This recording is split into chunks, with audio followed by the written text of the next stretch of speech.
শাইখ আহমেদ মুসা জিবরিলের তাওহীদ সিরিজের Bangla audio lecture series পরিবেশিত হচ্ছে মুবাশশিরিন মিডিয়ার সৌজন্যে। আসসালামু আলাইকুম ওয়া রাহমাতুল্লাহি ওয়া বারাকাতুহু। ইন্নাল হামদালিল্লাহ ওয়াসসালাতু ওয়াসসালামু আলা রাসূলিল্লাহ ওয়া আলা আলিহি ওয়া আসহাবিহি ওয়া সাল্লামা তাসলিমান কাসীরা। আম্মা বা'দ। আমরা চতুর্থ প্রাথমিক মূলনীতি অর্থাৎ সবর নিয়ে আলোচনা করছিলাম। সবর হলো চতুর্থ ও সর্বশেষ প্রাথমিক মূলনীতি। আজকে আমরা সবর নিয়ে আমাদের আলোচনা শেষ করব ইনশাআল্লাহু তাআলা। এটি শেষ করার সাথে সাথে 4টি প্রাথমিক মূলনীতি বিষয়ক আলোচনাও শেষ হবে। এর আগের একটি দার্সে আমি বলেছিলাম ফালা ইয়ালামান্না, আল্লাহ সুবহানাহু ওয়া তাআলা পরীক্ষা করবেন যাতে তিনি জেনে নেন। এখানে সবার মনে যে প্রশ্ন আসতে পারে, জানার জন্য আল্লাহ তাআলার পরীক্ষা করা লাগবে কেন? তিনি তো এমনিতেই সব কিছু জানেন, তাহলে তার পরীক্ষা করার কি দরকার? আল্লাহ যদি অতীত, বর্তমান ও ভবিষ্যতের সব কিছুই জানেনই, তাহলে তিনি কেন পরীক্ষা করবেন? কোনো পর্বত শৃঙ্গ হোক কিংবা কোনো সমুদ্র অথবা নদী, এমন কিছুই নেই যার একেবারে কেন্দ্রবিন্দু গভীর থেকে গভীরতম সবচেয়ে অন্ধকারচ্ছন্ন কোনো কিছু সম্পর্কেও আল্লাহ তাআলা জ্ঞাত নন। এতে কারো কোনো সন্দেহ নেই, কারো মনে কোনো জিজ্ঞাসাও নেই। ইয়াসমাউ ওয়া ইয়ারা দাবিবান নামলাতি সাউদা ফিল লাইলাতি যলমা তাহতা সখরাতি সাম্মা। অন্ধকার রাতে কোনো পাথরের ওপর দিয়েও যদি কোনো পিঁপড়া হেঁটে যায়, তবে তিনি তা দেখতে ও শুনতে পান। ঠিক এই মুহূর্তে আমাদের উপর দিয়ে পিঁপড়া হেঁটে গেলে আমরা এর কোনো শব্দ পেতাম না, এমনকি বুঝতামও না। আর আল্লাহ সুবহানাহু ওয়া তাআলা 7 আসমানের উপর থেকে সেই শব্দ শুনতে পান। ওয়া ইনদাহু মাফাতিহুল গায়বি লা ইয়ালামুহা ইল্লা হু ওয়া ইয়ালামু মা ফিল বাররি ওয়াল বাহর ওয়া মা তাসকুতু মিন ওয়ারাকাতিন ইল্লা ইয়ালামুহা ওয়া লা হাববাতিন ফি যুলুমাতিল আরদ ওয়া লা রাতবিন ওয়া লা ইয়াবিসিন ইল্লা ফি কিতাবিম মুবিন। তারই কাছে রয়েছে অদৃশ্য জগৎসমূহের চাবি, তিনি ব্যতীত অন্য কেউ তা জানে না। জলে স্থলে যা কিছু আছে তা তিনিই জানেন। তার অজ্ঞাতসারে একটি পাতাও ঝরে না। মৃত্তিকার অন্ধকারে এমন কোনো শস্যকণা কিংবা রসযুক্ত অথবা শুষ্ক বস্তু পড়ে না যা সুস্পষ্ট কিতাবে নেই। সূরা আল আনআমের আয়াত। কাজেই সব কিছুই লিপিবদ্ধ আছে এবং আল্লাহ তাআলা সব কিছু সম্পর্কে জ্ঞাত আছেন। কিছুদিন আগে আমি আমার প্রিয় ছাত্র ছোট্ট মুহাম্মদের সাথে কথা বলছিলাম। মুহাম্মদের বয়স 7 বছর, সে ইউকের বাসিন্দা। তো আমি তাকে বলছিলাম, আমাদের বাড়ির পেছনের খোলা জায়গাটিতে যদি তোমার ও আমার একটি ছোট্ট বেবি ট্রি থাকতো, আমরা এর ঝরে পড়া পাতাগুলোর সাথে কিছুতেই পেরে উঠতাম না। কতগুলো পাতা ঝরেছে, কোনটা কোথায় পড়েছে, কোথায় যাচ্ছে, এগুলোর কিছুই আমরা হিসাব রাখতে পারতাম না। একটি ছোট্ট বেবি ট্রির বেলাতে যদি আমাদের এই অবস্থা হয়, তবে একটি ঘন বনের বেলায় কেমন হবে? গাছপালায় ঘেরা একটি বনে গিয়ে দেখুন কিংবা মানচিত্র দেখুন, দেখবেন এতে কি বিপুল পরিমাণ গাছপালা আছে। জেনে রাখুন, এর প্রতিটি গাছে কতগুলো পাতা আছে, এক একটি পাতা কখন, কোথায়, কোন স্থানে ও কিভাবে ঝরে পড়ছে, ঝরে পড়ার আগে কোথায় ছিল এবং ঝরে পড়ার পর তারা কোথায় যাচ্ছে, এর সব কিছুই আল্লাহ সুবহানাহু ওয়া তাআলা জানেন।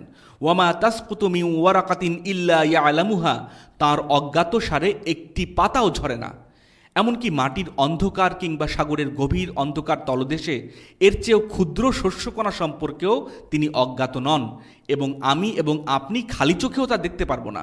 সুতরাং ওই প্রশ্নের উত্তর দেয়া একেবারেই সহজ। আল্লাহ সুবহানাহু ওয়া তাআলা কুরআনে অসংখ্যবার এটি উল্লেখ করেছেন, ফালা ইয়ালামান্নাল্লাহুল্লাযীনা সাদাকু ওয়া লা ইয়ালামান্নাল কাযিবিন, এবং আল্লাহ অবশ্যই জেনে নেবেন কারা সত্যবাদী ও কারা মিথ্যাবাদী। সূরা আল আনকাবুতের 3 নম্বর আয়াত।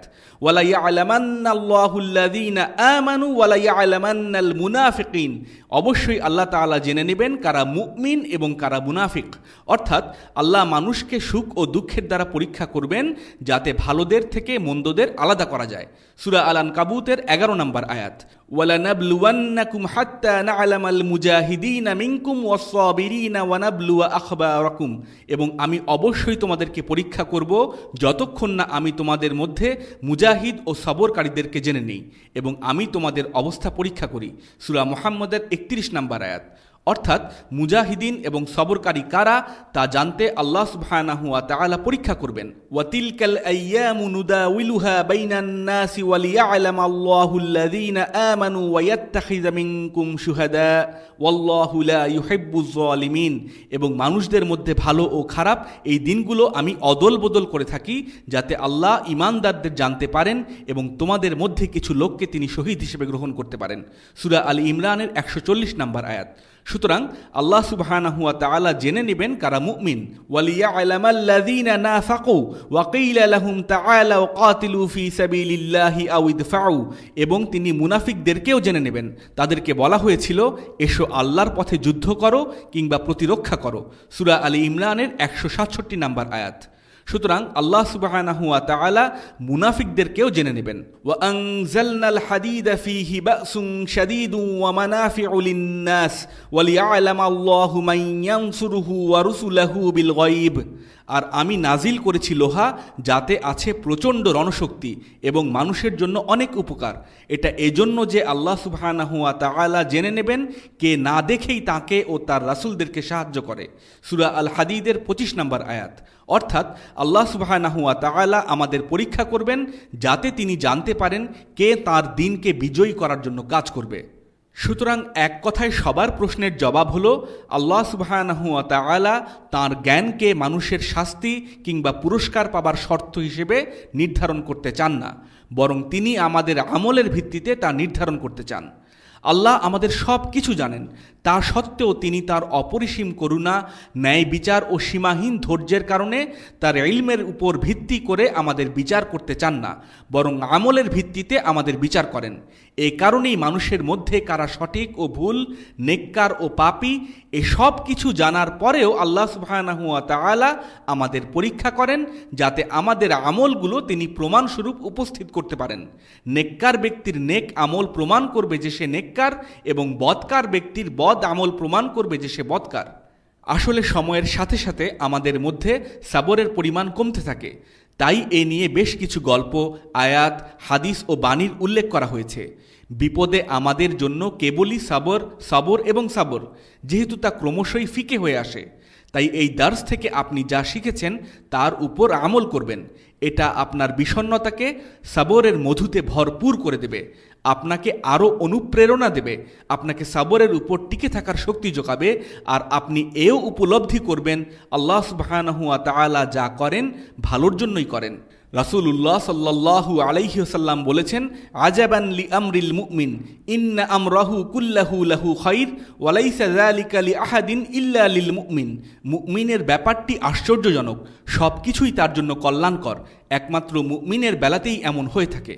আমার মতে রাসূলুল্লাহ সাল্লাল্লাহু আলাইহি ওয়াসাল্লাম ইফকের ঘটনায় সবচেয়ে কঠিন পরীক্ষার সম্মুখীন হয়েছিলেন। ইফকের ঘটনা হলো যখন উম্মুল মুমিনিন আয়েশা রাদিয়াল্লাহু তাআলা আনহার চরিত্রের উপর অপবাদ আরোপ করা হয়েছিল। সবচেয়ে কঠিন না হলেও অন্তত এটা বলা যায় সেটা ছিল তাঁর জীবনের সবচেয়ে কঠিনতম পরীক্ষাগুলোর একটি। রাসূলুল্লাহ সাল্লাল্লাহু আলাইহি ওয়াসাল্লামের সম্মানের উপর অভিযোগ আরোপিত হয়েছিল। তিনি তার জীবনের সবচেয়ে প্রিয় মানুষটির ব্যাপারে অভিযুক্ত হয়েছিলেন। ইনি সেই নারী যার ব্যাপারে রাসূলুল্লাহ সাল্লাল্লাহু আলাইহি ওয়াসাল্লামকে যখন প্রশ্ন করা হয়েছিল, ইয়া রাসূলুল্লাহ, আপনি কাকে সবচেয়ে বেশি ভালোবাসেন, তখন তিনি বলেছিলেন আয়েশাকে। তিনি আয়েশা রাদিয়াল্লাহু তাআলা আনহাকে নিয়ে গর্বিত ছিলেন, সবার সামনে এই কথা তিনি বলেছিলেন। কাজেই এটা ছিল তাঁর সম্মান। সাফওয়ান রাদিয়াল্লাহু তাআলা আনহুর সম্মান প্রশ্নবিদ্ধ হয়েছিল। আবু বকর রাদিয়াল্লাহু তাআলা আনহুকে সবাই নিন্দা করছিল। আয়েশা রাদিয়াল্লাহু তাআলা আনহা মর্মবেদনা ও কষ্টে কাতর হয়ে পড়েছিলেন। এ ছিল তাঁর জীবনের চরম বেদনাদায়ক মুহূর্ত। তিনি আমাদের মা, আমাদের সম্মান, আমাদের গর্ব, আমাদের মর্যাদা, আমাদের সম্মানই হলেন আয়েশা রাদিয়াল্লাহু তাআলা আনহা। এই ঘটনায় তিনি শোকে ভেঙে পড়েছিলেন, কিন্তু সবশেষে আল্লাহ সুবহানাহু ওয়া তাআলার আয়াত নাজিল হলো, ইন্নাল্লাযীনা জাউ বিল ইফকি উসবাতুম মিনকুম লা তাহসাবুহু শাররাল লাকুম বাল হুয়া খায়রুল লাকুম। যারা মিথ্যা অপবাদ রটনা করেছে তারা তোমাদেরই একটি দল, তোমরা একে নিজেদের জন্য খারাপ মনে করো না, বরং এটা তোমাদের জন্য মঙ্গলজনক। সূরা আন-নূরের 11 নম্বর আয়াত। আল্লাহ সুবহানাহু ওয়া তাআলা বলেছেন এটা কল্যাণকর। তারা এই পরীক্ষাকে খারাপ মনে করেছিল, কিন্তু আল্লাহ সুবহানাহু ওয়া তাআলা একে তাদের জন্য কল্যাণকর বলেছেন। আজ পরীক্ষা 1400 বছর পার হবার পরেও এর কল্যাণ আমাদের মাঝে রয়ে গেছে। শিয়াদের স্বরূপ এবং আমাদের মায়েদের প্রতি, উম্মুল মুমিনিনদের প্রতি তাদের তীব্র ঘৃণার কথা সবারই জানা আছে। অবশ্যই তিনি তাদের মা নন, কারণ তিনি একমাত্র মুমিনদেরই মা। বাস্তবে অনেক আহলুস সুন্নার দাবিদারকেও আমরা দেখতে পাই যে তারা তাদের এই মায়ের ব্যাপারে ঈর্ষান্বিত হয় না, গায়রাত নেই। অথচ আপনি যদি কারো মাকে নিয়ে কিছু বলেন, সে হয়তো সারা জীবনের মতো আপনার সাথে কথা বলাই বন্ধ করে দেবে। অথচ আয়েশাকে নিয়ে কথা বললে এটা তাদের উপর তেমন কোনো প্রভাবই ফেলে না। আয়েশা হলে ব্যাপার না, কিন্তু নিজের মাকে নিয়ে বললে বিরাট কিছু। আয়েশাকে নিয়ে যে কেউ কথা বলতে পারবে, কিন্তু নিজের মায়ের বেলাতেই হলেই সমস্যা। এটা যে খারাপ কিছু ছিল না, এটা তার খুব সামান্য একটি উদাহরণ। এই ঘটনা থেকে আসা কল্যাণ ও বারাকাত আজ 1400 বছর পরেও বহাল আছে। রাদিয়াল্লাহু তাআলা আনহা, লা তাহসাবুহু শাররাল লাকুম বাল হুয়া খায়রুল লাকুম। একে নিজেদের জন্য খারাপ মনে করো না, বরং এটা তোমাদের জন্য মঙ্গলজনক। এটা যে কোনো পরীক্ষার ক্ষেত্রেই প্রযোজ্য। কখনো কখনো আপনি সেটা বুঝতে পারবেন, আবার কখনো আপনি হয়তো বুঝতে পারবেন না। মূল পয়েন্ট হলো, আপনি কষ্টদায়ক কথার বিপরীতে সবর করুন, দয়া করে সবর করুন। আপনাকে নিয়ে বলা বাজে কথা, কোনো অভিযোগ, ইসলামের বিধিনিষেধ মেনে চলার কারণে আপনাকে নিয়ে অন্যদের মাঝে চলা ঠাট্টা তামাশা এবং তাদের বিভিন্ন বিরক্তিকর আচরণের বিপরীতে সবর করুন। আপনার আগে সালাফদের সাথেও এমন হয়েছে। আপনাকে যদি আপনার নিকাব নিয়ে উপহাস করা হয়, আপনার দাড়ি, সবার মাঝে আপনার সালাত আদায়, আপনার দাওয়া কিংবা সাহাবা রাদিয়াল্লাহু তাআলা আনহুম আজমাইন ও সালাফদের অনুকরণে কুরআন ও সুন্নাহর উপরে প্রতিষ্ঠিত আপনার আদর্শ ইত্যাদি নিয়ে যদি আপনাকে উপহাস করা হয়, তবে জেনে রাখুন আপনার আগের লোকদের ক্ষেত্রেও এমনটা ঘটেছে, বরং তারা আমাদের চেয়ে আরও বেশি এসবের সম্মুখীন হয়েছেন। ইব্রাহিম ইবনু আদহামকে এক ব্যক্তি একবার গালমন্দ করল, বলল, তুই একটা কুকুর। ইব্রাহিম ইবনু আদহাম রাহিমাহুল্লাহ খুব ধীরস্থির ও শান্তভাবে উত্তর দিলেন, ঠিক আছে, তবে আমি যদি জান্নাতে যাই, আমার ধারণা আমি কুকুরের চেয়ে ভালো হব, আর যদি জাহান্নামে যাই, তাহলে আমি তো কুকুরের চেয়েও নিকৃষ্ট। এই কথা বলে তিনি চলে গেলেন। একবার এক বিখ্যাত আলিমকে এক লোক অভিশাপ দিল, গালিগালাজ করল। সে বলল, আমি তোর এত বেশি মানহানি করব এবং অভিশাপ দেব যে তা তোকে কবরে নিয়ে যাবে। সেই আলিম তাকে বললেন, এটা আমাকে নয়, বরং তোমাকেই কবরে নিয়ে যাবে। এ কথা বলেই তিনি হাঁটা শুরু করলেন। আল আহনাফ বিন কয়িস নামে এক জ্ঞানী ব্যক্তি ছিলেন। একবার এক লোক এসে তাকে গালমন্দ করা শুরু করলো, চিৎকার চেঁচামেচি করতে লাগলো। আল আহনাফ তার বাহনে চড়লেন এবং তারপর পেছন দিকে ফিরে লোকটির দিকে তাকিয়ে বললেন, তোমার যদি আর কিছু বলার থাকে তবে এখানেই সেটা বলে ফেলো, না হয় থামো, কারণ আমি চাই না আমার বাসার আশেপাশের ভবঘুরের দল তোমার এসব কথাবার্তা শুনতে পাক, আর তোমার সাথে এমন কোনো আচরণ করুক যা তোমার অপছন্দনীয় হবে। অর্থাৎ তিনি বলতে চেয়েছিলেন, আমার ভবঘুরে প্রতিবেশীরাও তোমার এসব কথার সাথে একমত হবে না। ওয়াইস আল কারনিকে বালকেরা পাথর ছুঁড়ে মারত। তিনি কেবল নীরব দর্শকের মতো তাদের পাশে দাঁড়িয়ে বলতেন, তোমরা যদি আমাকে মারতেই চাও তাহলে বড় বড় পাথরগুলো রেখে ছোট ছোট পাথর নাও, নয়তো আমার পা থেকে রক্ত ঝরবে আর আমি কিয়ামুল লাইল আদায় করতে পারবো না। মালিক ইবনু দিনারকে একবার এক মহিলা বললেন, তুই একটি ভণ্ড। তিনি বললেন, আপনি এমন এক নাম উচ্চারণ করেছেন যা সমগ্র বসরাবাসীর কেউ কোনোদিন আমার ব্যাপারে বলতে শোনেনি। তারা এসব অপ্রীতিকর ঘটনার সম্মুখীন হয়েছেন, তাদের নানাভাবে অভিযুক্ত করা হয়েছে। কেউ একজন একবার সালিম ইবনু আবদুল্লাহ ইবনু ওমরকে বলল, তুমি একজন ভণ্ড শাইখ। সালিম বললেন, তুমি খুব ভুল কিছু বলনি ভাই, সম্ভবত তুমি ঠিকই বলেছ। এই কথা বলে তিনি চলে গেলেন। এক ব্যক্তি একবার আবদুল্লাহ ইবনে আব্বাস রাদিয়াল্লাহু তাআলা আনহুমাকে গালিগালাজ করতে লাগলো। আবদুল্লাহ ইবনে আব্বাস রাদিয়াল্লাহু তাআলা আনহুমা ছিলেন রাসূলুল্লাহ সাল্লাল্লাহু আলাইহি ওয়াসাল্লামের চাচাতো ভাই, বিজ্ঞ ইমাম, শাইখ ও আলিম। যখন সে থামল, ইবনু আব্বাস রাদিয়াল্লাহু তাআলা আনহুমা তার ছাত্র ইকরিমাকে বললেন, এই লোককে বলো তার প্রয়োজন পূরণের জন্য কিছু লাগবে কিনা। লোকটি এ কথা শুনে লজ্জায় মাথা নিচু করে চলে গেল। এরাই হলেন আমাদের ইমাম, তারাও এসবের মুখোমুখি হয়েছেন। তারা রাগেননি, এগুলো তাদের দমাতে পারেনি, কিংবা নিজ পথ ও পন্থা নিয়ে তাদের মধ্যে কোনো সন্দেহ দেখা দেয়নি। এমনকি আমাদের রাসূলুল্লাহ সাল্লাল্লাহু আলাইহি ওয়াসাল্লামও এসব আচরণ সহ্য করেছেন, তিনিও অব্যাহতি পাননি। সহিহ আল বুখারীতে আছে, আবদুল্লাহ ইবনে মাসউদ রাদিয়াল্লাহু তাআলা আনহু বলেছেন, রাসূলুল্লাহ সাল্লাল্লাহু আলাইহি ওয়াসাল্লাম একবার কিছু মাল বন্টন করছিলেন। এমন সময় আনসারীদের একজন বলে উঠল, ওয়াল্লাহি এই বন্টন আল্লাহর পছন্দ অনুযায়ী হয়নি। আমাদের প্রিয় রাসূলুল্লাহ সাল্লাল্লাহু আলাইহি সাল্লামের ব্যাপারে অভিযোগ করা হয়েছিল, নিঃসন্দেহে এটি একটি মারাত্মক বিষয়। আব্দুল্লাহ ইবনে মাসউদ রাদিয়াল্লাহু তাআলা আনহু বললেন, ওয়াল্লাহি আমি অবশ্যই রাসূলুল্লাহ সাল্লাল্লাহু আলাইহি সাল্লামকে এই কথা জানাবো। ইবনে মাসউদ বললেন, আমি রাসূলুল্লাহর দিকে এগিয়ে গেলাম, তিনি তখন তার সাহাবীদের সাথে ছিলেন। অত্যন্ত দৃঢ়তার সাথে তাকে আমি এই কথা জানালাম। রাসূলুল্লাহ সাল্লাল্লাহু আলাইহি সাল্লামের উপর তা এতখানি প্রভাব ফেলেছিল যে সাথে সাথে তার চেহারা পরিবর্তন হয়ে গেল। এটা তার উপর প্রভাব ফেলেছিল কারণ তার বিরুদ্ধে সম্পদ বন্টনে বেইনসাফির অভিযোগ করা হয়েছিল। যার ঘরে একাধারে 3 দিন কখনো চুলা জ্বলেনি, আজ তাকে সম্পদ বন্টনের ব্যাপারে অভিযুক্ত করা হচ্ছে। তার চেহারার এমন পরিবর্তন দেখে ইবনে মাসউদ আফসোস করতে লাগলেন যে তাকে তিনি এই কথা কেন জানাতে গেলেন। তারপর রাসূলুল্লাহ সাল্লাল্লাহু আলাইহি সাল্লাম বললেন, মূসা আলাইহিস সালামকে আমার চেয়েও বেশি কষ্ট দেয়া হয়েছিল এবং তিনি তা সহ্য করেছেন। যদি রাসূলুল্লাহ সাল্লাল্লাহু আলাইহি সাল্লাম রেগে গিয়ে থাকেন, তবে আপনিও হয়তো কখনো কখনো আপনার ব্যাপারে কোনো কথা শুনে রেগে যেতে পারেন। কিন্তু দেখুন রাসূলুল্লাহ সাল্লাল্লাহু আলাইহি সাল্লাম কিভাবে রাগকে দমন করেছেন। তিনি বলছিলেন মূসা আলাইহিস সালামকে তার চেয়েও বেশি কষ্ট দেয়া হয়েছিল এবং তিনি অনেক বেশি সহ্য করেছেন। কাজেই আপনাকেও এভাবেই চিন্তা করতে হবে, এমন দৃষ্টিভঙ্গি রাখতে হবে। এই ঘটনা প্রসঙ্গে মন্তব্য করতে গিয়ে ইবনু হাজার রাহিমাহুল্লাহ বলেন, এ থেকে আমরা জানতে পারি যে অনেক যোগ্যতা সম্পন্ন ব্যক্তিদের জন্যেও মর্মাহত হওয়া একটি স্বাভাবিক বিষয়। সুতরাং আপনি কাউকে এ ব্যাপারে অভিযুক্ত করতে পারেন না যে সে কেন এটা বা ওটা শুনে বিপর্যস্ত হয়ে পড়ে।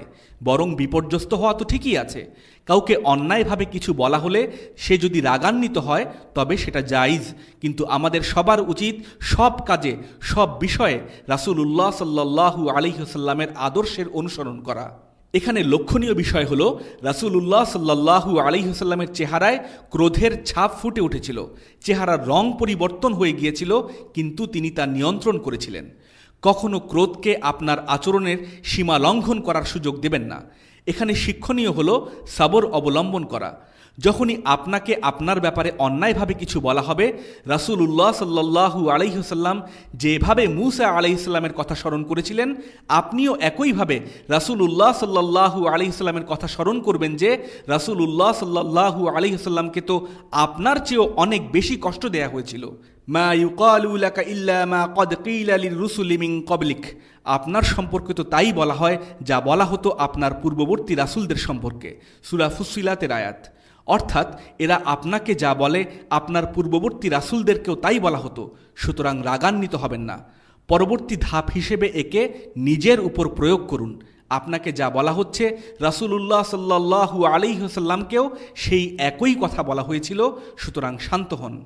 আল্লাহ সুবহানাহু ওয়া তাআলা আমাদের সৃষ্টিকর্তা, রিজিক দাতা ও পালনকর্তা। তিনি রিজিক সরবরাহ করেন, লালন পালন করেন, রাতের অন্ধকারে রূহ বের করে আনেন, সকাল হলেই আবার ফিরিয়ে দেন।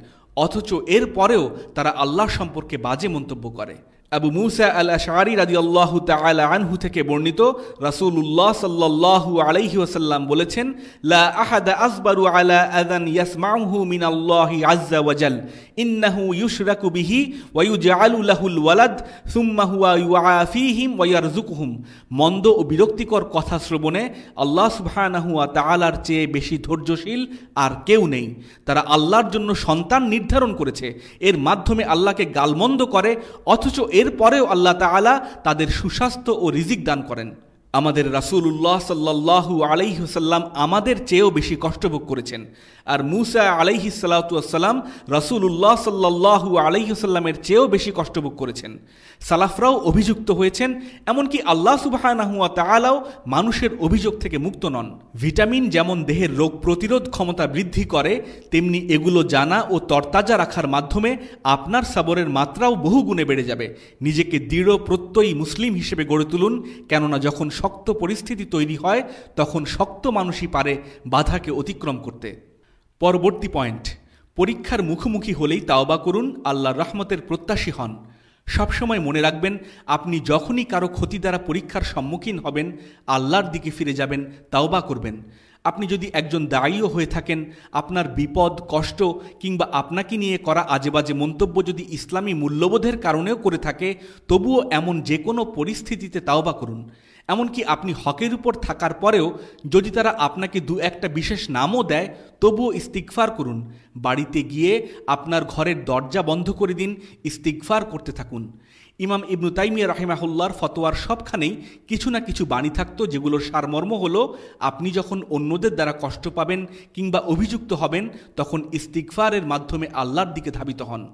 আপনি হয়তো হকপন্থী মুসলিম, হতে পারে তারা কাফিরদের সব থেকে নিকৃষ্ট ব্যক্তি, কিন্তু হতে পারে আপনার কোনো গুনার কারণে আজ তারা আপনার উপর জেল, অভিযোগ কিংবা মিডিয়া ক্যাম্পেইনের মাধ্যমে নিজেদের কর্তৃত্ব ফলাচ্ছে।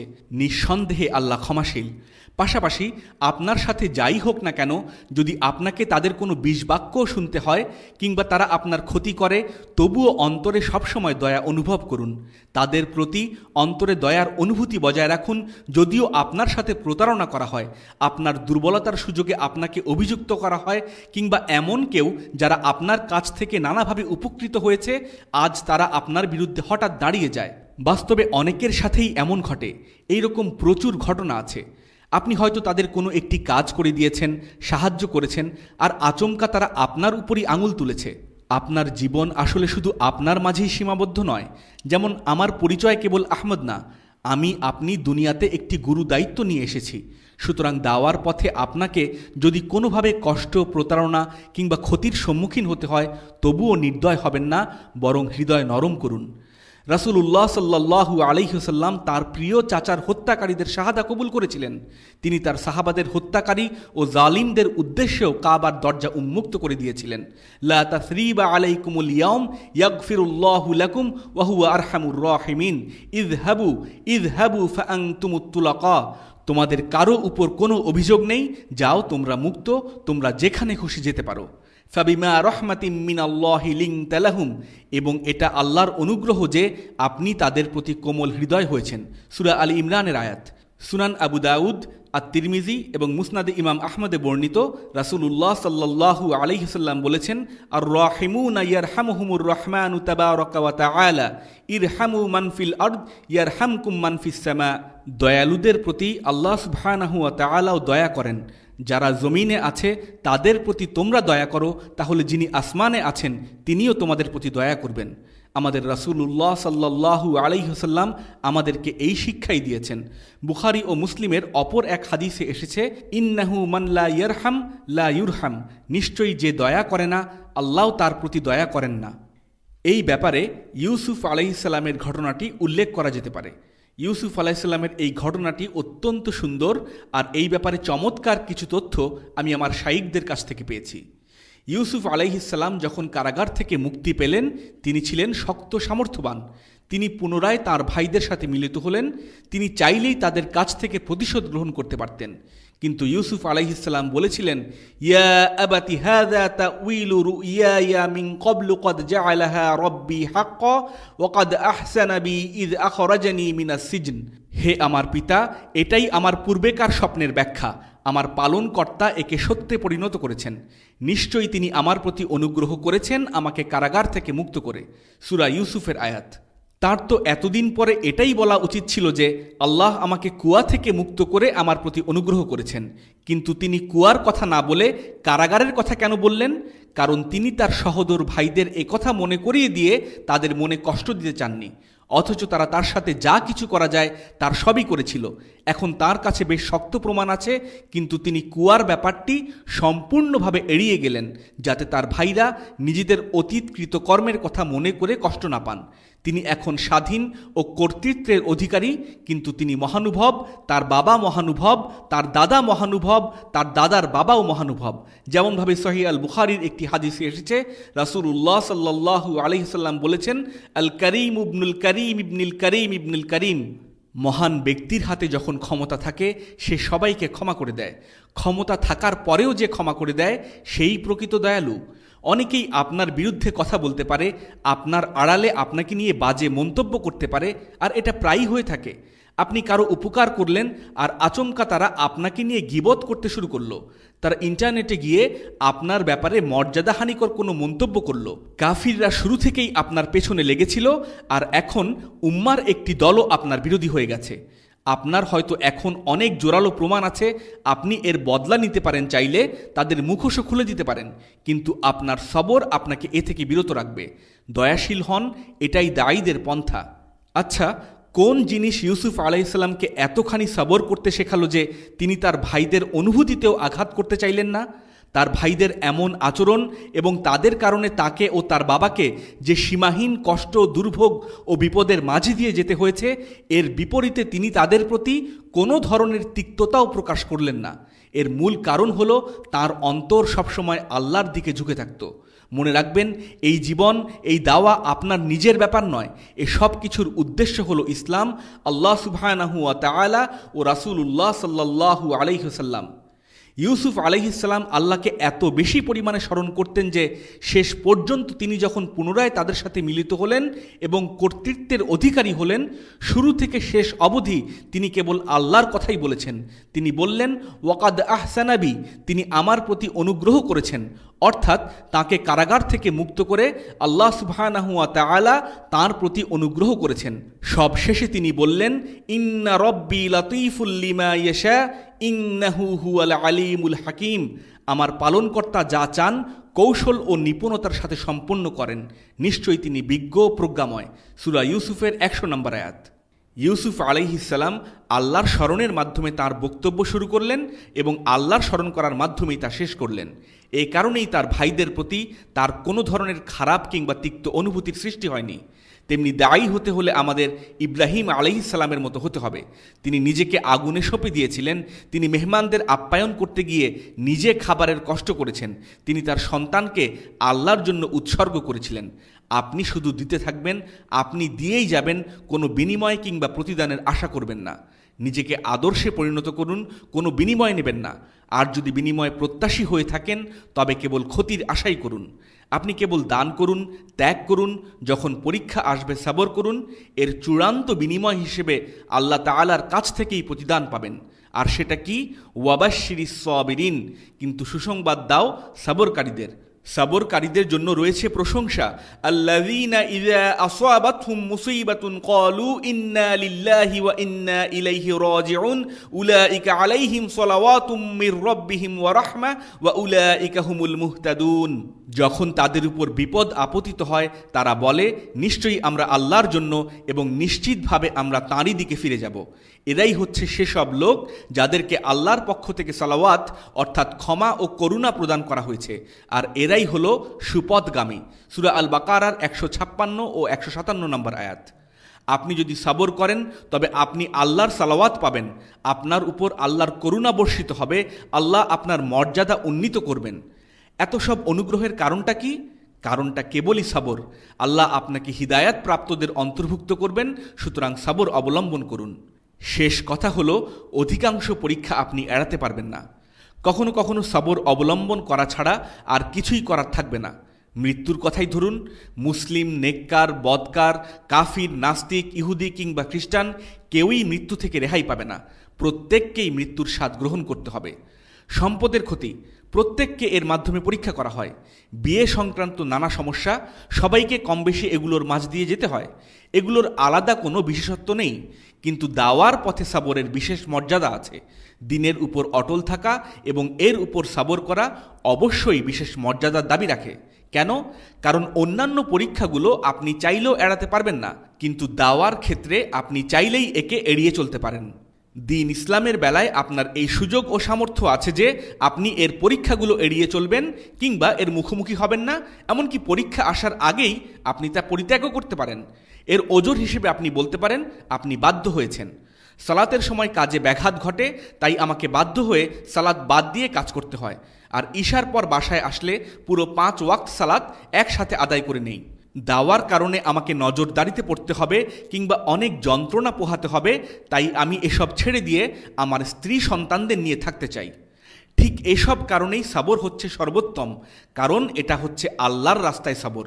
এ প্রকার সবরের মর্যাদা সর্বোত্তম। আপনাকে এখানে আল্লাহর রাস্তায় দুর্ভোগ পোহাতে হচ্ছে আর আপনি এর উপর সবর করছেন। আপনি চাপে পড়ে নয়, বরং নিজ ইচ্ছায় সবর করছেন। এটা এমন এক বিশেষ আমল যা দ্বারা আল ফিরদাউসে আপনি এমন এক উঁচু অবস্থানে পৌঁছাবেন অন্যান্যদের আমল যা পারবে না।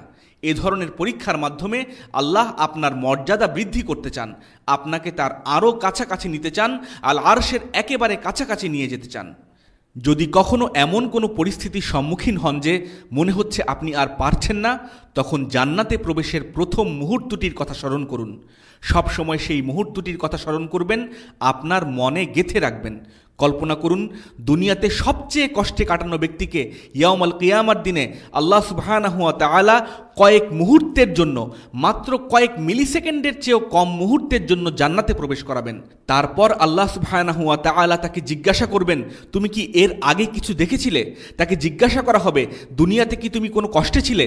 সে বলবে, ওয়াল্লাহি না, কোনো কষ্টই ছিল না আমার দুনিয়ার জীবনে। সে কিছুই মনে করতে পারবে না। কেবল সেই দৃশ্যটা কল্পনা করুন, এটা আপনাকে সবরের শক্তি যোগাবে। পরিশেষে আমি আমার বাবা শাইখ মুসা জিবরিলের কিছু প্রজ্ঞাসম্পন্ন কথা দিয়ে এই দার্স শেষ করব। এগুলো স্বর্ণাক্ষরে খোদাই করে রাখার মতো কিছু কথা। কেবল সুন্দর কথার জন্যই নয়, তিনি যে সময়ে যে অবস্থানে এসব বলেছিলেন সে কারণেও এগুলো গুরুত্বের দাবি রাখে। আপনাদের বোঝার সুবিধার জন্য আমি এর পুরো প্রেক্ষাপটটি আপনাদের সামনে তুলে ধরছি। কারাগারের একটা সময় আমরা সলিটারি সেলে কাটিয়েছি। তারা আমাকে ও আমার বাবাকে আলাদা রেখেছিল, অর্থাৎ আমাদের দুজনকে কারাগারের দুই প্রান্তে রাখা হয়েছিল। আমরা কেউ কারোর সাথে যোগাযোগ কিংবা দেখা করতে পারতাম না, কথাও বলতে পারতাম না। আমাদেরকে যে ধরনের কক্ষে রাখা হয়েছিল সেটা এত ছোট ছিল যে ডাবল সাইজের একটা ম্যাট্রেসও সেখানে আটবে না। খুব বিশাল আলিশান সাইজের কোনো ম্যাট্রেস না, মাত্র ডাবল সাইজের ম্যাট্রেসও সেখানে জায়গা হবে না। কারাগারটি বানানো হয়েছিল প্রায় 100 বছর আগে, আর এটা সলিটারি সেল বানানোর জন্য উপযুক্তও ছিল না। প্রত্যেক সপ্তাহে জেলার এসে ঘুরে যেত, সে প্রতিটি কক্ষের সামনে গিয়ে দাঁড়াতো। একবার সে আমার কক্ষের সামনে এসে দাঁড়ালে আমি তাকে জিজ্ঞাসা করলাম, আমাকে কেন সলিটারিতে রাখা হয়েছে? সে বলল, কারণ তোমরা সন্ত্রাসী, তুমি তোমার সেলের অন্যান্যদের এই মতাদর্শে গড়ে তুলতে পারো, তাদের সংগঠিত করতে পারো। তো আমি বললাম, তোমার এই কথার প্রমাণটা কি? সে বলল, এক মুসলিম ইমাম তোমার সম্পর্কে এক দীর্ঘ রিপোর্ট দিয়েছে। এটা তর্ক করার মতো কোনো বিষয় ছিল না, আর সাধারণত আমি তাদের সাথে বেশি কথাবার্তায় জড়াতাম না। অল্প যে কয়বার আমি তাদের সাথে কথা বলেছিলাম, এটা ছিল তার একটি। আমার বিরুদ্ধে এক মুসলিম ইমাম রিপোর্ট করেছিল। আসলে মুসলিম উম্মার এত সমস্যার মূলে রয়েছে এই মুনাফিকরা। সে আমেরিকার মুসলিমদের মধ্যে বেশ পরিচিত এক নাম। আমি জেলে যাবার আগে ব্যক্তিগতভাবে তাকে কখনো চিনতামও না, কিন্তু কারাগারে আসার কয়েক মাস পর আমাকে সলিটারিতে রাখার আগে সে নিজে থেকে এসে আমাকে জানালো তার প্রাক্তন স্ত্রী ও মেডিকেল পড়ুয়া মেয়ে আমার দার্সের নিয়মিত ছাত্রী ছিল। সে আমাকে এগুলো জানানোর পর আমি তাদের ব্যাপারে মনে করতে পারলাম তারা আমার নিয়মিত ছাত্রী ছিল, কখনোই আমার দার্স মিস করতো না। এই সলিটারি বন্দিদশার এমনই করুণ অবস্থা ছিল যে 9 মাস আমরা সেখানকার পৃথক পৃথক কক্ষে অবস্থান করেছিলাম, এরই মাঝে সেখান থেকে অনেক লাশ বের হয়েছিল। তো আমি জেলারকে বললাম, তুমি যদি আমার বেলায় এই অভিযোগ করো, কিন্তু আমার বাবার ব্যাপারে কি বলবে? সে আমার বাবার ক্ষেত্রেও একই কথা বলল, যদিও আমার বাবা জেলে খুব অল্প কথাই বলতেন। আমি বললাম, আমাদেরকে আলাদা করে রাখা হয়েছে ঠিক আছে, কিন্তু আমি তাকে দেখতে পারি না কেন? সে বলল, কারণ তোমরা সবাইকে মৌলবাদী বানাও, তাই তোমাদেরকে সবার কাছ থেকে পৃথক রাখা হয়েছে।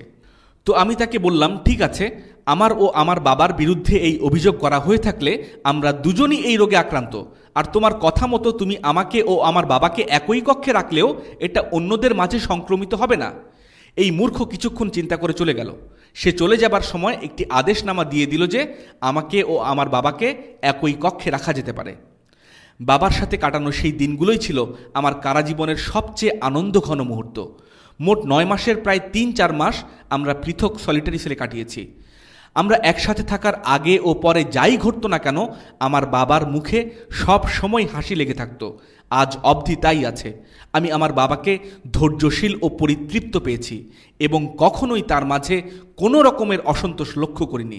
আল্লাহুম্মা বারিক লাহু, আল্লাহ তাআলা তাকে নেক আমল সমৃদ্ধ দীর্ঘায়ু দান করুন। দুটো ম্যাট্রেসের আকারের চেয়েও ছোট এই সেলটিতে উপরে ও নিচে দুটো বিছানা ছিল। যাই হোক, সেলটির হাঁটার জায়গা এত কম ছিল যে একটা জায়নামাজ বিছানো যেত না, আর এর সাথেই ছিল বাথরুম। উপরের বিছানায় বসে আমি আমার বাবাকে সালাত আদায়, কুরআন তেলাওয়াতে মগ্ন থাকতে দেখতাম। তার মুখে হাসি লেগেই থাকতো। তিনি জোরে তিলাওয়াত করতে ভালোবাসতেন। কারাবাসীরা প্রতি রাতে তার সূরা কাহফের তিলাওয়াত শুনতে পছন্দ করত। তিনি সব সময় হাসি মুখে থাকতেন, সবার সাথে হাসি মুখে কথা বলতেন। কারাবাসীরা চিৎকার করে তাঁর কাছে নসিহা চাইত, তিনি নসিহা দিতেন। একটা সময় ছিল যখন বাবা সেলের গ্রিলে দাঁড়িয়ে খুতবা দিতেন। গ্রিলের সামনে দাঁড়িয়ে জোরে বললে সবাই শুনতে পেত। খুতবায় তিনি মুসলিম ও অমুসলিম সবাইকেই নসিহা দিতেন। সলিটারিতে থাকা অবস্থায় অনেকেই তার মাধ্যমে ইসলাম গ্রহণ করেছিল। আলহামদুলিল্লাহ রব্বিল আলামিন। ইবনুল কাইম তার উস্তাজ ইবনু তাইমিয়া রাহমাহুল্লাহর ব্যাপারে বলেছেন, যখন আমাদের ঈমান দুর্বল হয়ে যেত আমরা আমাদের শাইখ ইবনু তাইমিয়ার শরণাপন্ন হতাম। তার কথা আমাদের ঈমানকে তরতাজা করত। আমার বাবার ক্ষেত্রেও আমি তাই লক্ষ্য করেছি। আল্লাহ তাকে সমৃদ্ধ আমলনামা বিশিষ্ট দীর্ঘায়ু দান করুন। একমাত্র গভীর রাত ছাড়া তার বরকতময় চেহারা থেকে এক মুহূর্তের জন্যও হাসি মুছে যেত না। সেই সময়টাতে একমাত্র গভীর রাতে তিনি ফুঁপিয়ে ফুঁপিয়ে কাঁদতেন, সিজদায় পড়ে আল্লাহ তাআলার ক্ষমা ও করুণা ভিক্ষা চাইতেন। কারাগারে বরফ জমাট শীত ছিল, এর তাপমাত্রা 0 ডিগ্রি সেলসিয়াসের নিচে নেমে গিয়েছিল। আর মিশিগানের আবহাওয়া তখন এরকমই ছিল, তাপমাত্রা একেবারে জিরোর নিচে নেমে গিয়েছিল। তারা আমাদের কাছ থেকে কম্বলগুলো নিয়ে গিয়েছিল, আর আমাদের সেই বিল্ডিংয়ে শীতাতপ নিয়ন্ত্রণের ব্যবস্থাও ছিল না। বিল্ডিংটি ছিল অ্যাসবাস্টস দিয়ে তৈরি, সেন্ট্রাল হিটিং বা কোনো ধরনের হিটিং সিস্টেম ছিল না। কখনো কখনো দিনের পর দিন চলে যেত, উদ্দেশ্যমূলকভাবে তারা আমাদের খাবার দিত না, শুধুমাত্র পানি খেয়ে আমরা কাটিয়েছি। ইরাক ফেরত নির্দয় ও নিষ্ঠুর হৃদয়ের পশুগুলো নিরীহ কারাবাসীদের উপর তাদের আক্রোশ মেটাতে চাইত। আসলে তাদের পশু বলা উচিত না, এতে বরং পশুকে অসম্মান করা হয়। তবে কয়েকজন ব্যতিক্রমও ছিল। আমার এক মেক্সিকান গার্ডকে মনে আছে, যে কিছুদিন আগেই ইরাক থেকে এসেছিল। সে ছিল মেক্সিকার, সেনাবাহিনীতে যোগ দেওয়ার মাধ্যমে সে আমেরিকান নাগরিকত্ব পেয়েছিল। ওদের একটি আইন হচ্ছে, কেউ যদি কয়েক বছর ব্যাপী আমেরিকান আর্মির হয়ে যুদ্ধ করে তবে তাকে তাদের দেশের নাগরিকত্ব প্রদান করা হয়। এই গার্ডটি নিয়মিত আমাদের সেলের সামনে এসে দাঁড়াতো। আমার বাবার দিকে খেয়াল করে সে কেঁদে ফেলতো আর বলতো, আমি জানি না তারা কিভাবে আপনাদের সাথে এটা করতে পারছে, তবে এরা হচ্ছে ব্যতিক্রম, আর ব্যতিক্রম দিয়ে কখনো সাধারণকে মাপা যায় না। আমার ও আমার বাবার কক্ষ আলাদা করে দেবার কয়েকদিন আগের কথা। আমি উপরে শুয়ে আমার বাবার নূর সম্পন্ন চেহারা ও উজ্জ্বল হাসির দিকে তাকিয়েছিলাম। তিনি তখন হাঁটছিলেন, এটা ছিল তার অভ্যাস। তিনি হাঁটতেন আর কুরআন তিলাওয়াত করতেন। আমি বললাম, ইয়া আবাতি, বাবা, আপনার কি কখনো নিজের ঈমান নিয়ে সংশয় হয়েছে, কিংবা কখনো কি মনে হয়েছে যে আমরা যে পরীক্ষার মধ্য দিয়ে যাচ্ছি এ কারণে আপনার ঈমান দুর্বল হয়ে গেছে? কারাগারের নির্যাতন, দুনিয়া থেকে বিচ্ছিন্নতা, তার নিজের শারীরিক অসুস্থতা, আমার মায়ের অসুস্থতা, আল্লাহ তাকে জান্নাতুল ফিরদাউসে পৌঁছে দিন, সম্পদের ক্ষয়ক্ষতি, প্রায় সব কিছুরই ক্ষয়ক্ষতি, বিপদে নিজের পাশে চেনা একজন মানুষকেও না পাওয়া, এবং আরও যা যা সম্ভব সব ধরনের অবস্থার ভেতর দিয়েই তাকে যেতে হচ্ছিল। এটা হয়তো সেই অবস্থায় এসে পৌঁছেছিল যখন রাসূলগণও আশাহীন হয়ে পড়েছিলেন। আল্লাহ সুবহানাহু ওয়া তাআলা বলেন, হাত্তা ইযা স্তাইআসার রুসুলু ওয়া যান্নু আন্নাহুম ক্বাদ কুযিবু জাআহুম নাসরুনা ফানুজ্জিয়া মান নাশা। অবশেষে যখন রাসূলরা নিরাশ হলো এবং লোকেরা ভাবল যে তাদেরকে মিথ্যা প্রতিশ্রুতি দেওয়া হয়েছে, তখন তাদের কাছে আমার সাহায্য এলো। এরপর আমি যাকে ইচ্ছা করলাম উদ্ধার করা হলো। সূরা ইউসুফের 110 নম্বর আয়াত। মাসাতহুমুল বাসাউ ওয়াদ-দাররাউ ওয়াযুলজিলু হাত্তা ইয়াকুলার রাসূলু ওয়াল্লাযীনা আমানু মাআহু মাতা নাসরুল্লাহ আলা ইন্না নাসরাল্লাহি করিব।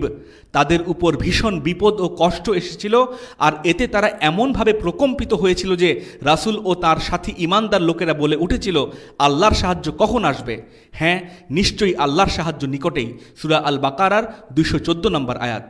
রাসূল ও তার কাছের সহচরগণ তীব্র দারিদ্র ও দুঃখ কষ্টের সম্মুখীন হয়েছিলেন। তারা এতটাই আক্রান্ত হয়েছিলেন যে রাসূল ও তার সহচরেরা বলে উঠেছিলেন, কখন আসবে আল্লাহর সাহায্য? এটা ছিল এমন পরিস্থিতি, রাসূলগণ পর্যন্ত আশা ছেড়ে দিয়েছিলেন। তাই বলছি, রাসূলগণও এসব অবস্থা পার করেছেন। আমি আপনাদের এসব এজন্য বললাম যাতে আপনারা এই কথাগুলোর প্রেক্ষাপট অনুধাবন করতে পারেন, কোন পরিস্থিতিতে তা বলা হয়েছিল সেটি অনুধাবন করতে পারেন। 1000 কিংবা $500 ম্যাট্রেসের উপর শোয়া, কিংবা নরম গদির উপর স্ত্রীকে পাশে রেখে শুয়ে কথা বলা, আর 0 ডিগ্রি সেলসিয়াস তাপমাত্রার নিচে কোনো উষ্ণতা ছাড়া, কিংবা উপরে বা নিচে কোনো কম্বল ছাড়া তক্তার মতো বিছানায় শুয়ে বলা কথা এক নয়। কখনো কখনো এর একেবারে উল্টো অবস্থা হতো। গরমে তীব্র গরম থাকতো, অথচ সেখানে কোনো ফ্যান কিংবা এসি ছিল না। দালানটি এত বেশি বদ্ধ থাকতো যে খুব কম বাতাস যাওয়া আসা করতে পারত। তো আমার বাবা আমার প্রশ্নের বিপরীতে আমার চোখের দিকে গম্ভীর ভঙ্গিতে তাকালেন এবং আমার সারা জীবনে জীবন্ত কারো কাছ থেকে শোনা সবচেয়ে অনুপ্রেরণামূলক কথাটি শোনালেন। তিনি বললেন, হাবিবি, এটা যদি আমার সাথে না ঘটতো তবেই বরং আমি সংশয়ে থাকতাম। এটা যদি আমাদের সাথে না ঘটতো তাহলেই বরং আমি আমার মানহাজ, আমার কর্মপদ্ধতি নিয়ে সংশয়ে ভুগতাম। উপসংহারে বলতে হয়, একজন মুসলিম, একজন দায়ী হিসেবে আপনাকে সবসময় এই পথের উপর অটল থাকতে হবে। অন্যরা যে চোখে দুনিয়াকে দেখছে আপনাকে সেই চোখে দেখলে হবে না। তাদের দৃষ্টিতে জীবন হচ্ছে প্রাথমিক শিক্ষা, জুনিয়র স্কুল, হাই স্কুল ও তাদের গ্রেড স্কুল সমাপ্ত করা। তাদের জীবন কেবল আন্ডারগ্রেড, মাস্টার্স কিংবা হয়তো পিএইচডি ডিগ্রি অর্জন করা এবং ভবিষ্যতে বা এই সময়ের মধ্যে হয়তো বাচ্চার জন্ম দেয়া, তাদের বড় করে তোলা, চাকরি বাকরি করা, এসবেই তাদের জীবন সীমাবদ্ধ। এসব কিছুর শেষে অবসর গ্রহণ, তারপর রকিং চেয়ারে কোনো সমুদ্র সৈকত কিংবা নিরিবিলি রিসোর্টে স্ত্রীর সাথে বসে নাতি নাতনিদের খেলা দেখা আর মৃত্যুর প্রতীক্ষা করা। কিন্তু একজন মুসলিম হিসেবে আপনার বেঁচে থাকার সুনির্দিষ্ট কারণ আছে। এসব পার্থিব বিষয় কখনোই আপনার বেঁচে থাকার উদ্দেশ্য হতে পারে না। কুল ইন্না সলাতি ওয়া নুসুকি ওয়া মাহইয়ায়া ওয়া মামাতি লিল্লাহি রাব্বিল আলামিন। বলুন, হে মুহাম্মদ, আমার সলাহ, আমার কুরবানি, আমার জীবন, আমার মরণ বিশ্বজগতের প্রতিপালক আল্লাহর জন্যই। সূরা আল আনআমের 162 নম্বর আয়াত। আমার জীবন একমাত্র আল্লাহ সুবহানাহু ওয়া তাআলার জন্য। আপনি একমাত্র এ কারণেই পরিশ্রম করবেন। আপনার জীবনের সব দুঃখ কষ্ট একমাত্র একে ঘিরেই হবে। আপনি কখনোই আল্লাহর কাছে এই দুঃখ কষ্ট চাইবেন না, কিন্তু আপনি এর জন্য প্রস্তুত থাকবেন, এর মোকাবেলা করবেন। নীতি ও দিনের ধারককে সবসময় এ ধরনের পরীক্ষার মুখোমুখি হতে হয়। দুঃখজনক বিষয় হলো, আপনারা অনেক সন্ত্রাসী, খুনি, কমিউনিস্ট এবং নানা বিচিত্র মতাদর্শে বিশ্বাসী লোক, উদাহরণস্বরূপ যদি আপনারা জন গার্ডি সহ আরও লোকদের বই কিংবা জীবনী পড়ে থাকেন, যারা এসব নোংরা মতবাদ বিশ্বাসের ক্ষেত্রে অনেক ধৈর্য অবলম্বন করে, অথচ একজন লা ইলাহা ইল্লাল্লাহর অনুসারীর মধ্যে এতটুকু সবর দেখা যায় না। এসব লোকের তুলনায় লা ইলাহা ইল্লাল্লাহর বহনকারীর সবর অনেক কম। বড় আজব বিষয়। আমার বাবা আমাকে বলেছিলেন, তিনি বিখ্যাত কারি আবু বকর আশ-শাতরির একটি সাক্ষাৎকার শুনেছিলেন। আপনারা সবাই তার নাম শুনে থাকবেন। তাকে জিজ্ঞাসা করা হয়েছিল, তিলাওয়াতের সময় আপনার কণ্ঠ এত করুণ শোনায় কেন? তিনি বলেছিলেন, আমি যেদিন কুরআন মুখস্থ করা শুরু করি, আমি একের পর এক দুর্যোগের সম্মুখীন হই, আর তা আমাকে ভীষণভাবে নাড়া দেয়। সেদিন থেকে আজ পর্যন্ত সেই দুর্যোগগুলো আমাকে একের পর এক নাড়া দিয়ে যাচ্ছে। এই হচ্ছে মুমিনের জীবন। আপনাকে এর উপর সবর করতে হবে, অটল ও অবিচল থাকতে হবে। এই ধরনের কাহিনীগুলো আপনার মন, মগজ ও অন্তরে গেঁথে নেবেন। এভাবে আপনি পরীক্ষার মোকাবেলায় সমর্থ হবেন। আসলে এর মাধ্যমে আমি এই বার্তাটি পৌঁছাতে চেয়েছি যে অধিকাংশ মানুষই পরীক্ষায় হেরে যায়। এমন অনেকের কথা শুনেছি, চেষ্টা করলে আমি হয়তো কয়েকজনের নামও বলতে পারবো। আমি হয়তো কয়েকজনের নাম বলেও ছিলাম, কারণ তারা সেগুলো প্রকাশ্যে করেছিল। তারা সামান্য পরীক্ষা, যেগুলোকে আসলে ঠিক পরীক্ষাও বলা যায় না, এসবের সম্মুখীন হয়েই এই পথ থেকে বিচ্যুত হয়ে গেছে। তারা দেখল দুনিয়া পাল্টাতে শুরু করেছে আর সব কিছুই কেমনভাবে জানি বদলে যাচ্ছে। সুতরাং তারাও এর সাথে সাথে নিজেদের পরিবর্তন করে নিল। সেই ব্যক্তি কিভাবে পরীক্ষায় পার পাবার আশা করে, যেখানে সে নিজেই অন্যদের জন্য পরীক্ষার কারণ হয়ে দাঁড়ায়? আপনি কি আল্লাহকে আপনার পাশে পাবার আশা করেন? অবশ্যই মুমিন মাত্রই আমরা সবাই আল্লাহ সুবহানাহু ওয়া তাআলাকে আমাদের পাশে পাবার আশা করি। সাবর নিয়ে আমাদের আলোচনা আমরা এখানেই শেষ করছি। ইনশাআল্লাহু তাআলা পরবর্তী দার্সে আমরা সূরা আল আসরের তাফসির দিয়ে শুরু করব। এই তাফসিরটি 4টি প্রাথমিক মূলনীতির দলিল হিসেবে কাজ করবে। বারাকাল্লাহু লানা ওয়া লাকুম। আল্লাহুম্মা সাল্লি আলা সাইয়্যিদিনা মুহাম্মদ ওয়া আলা আলিহি ওয়া সাহবিহি ওয়া সাল্লিম। আসসালামু আলাইকুম ওয়া রাহমাতুল্লাহি ওয়া বারাকাতুহু।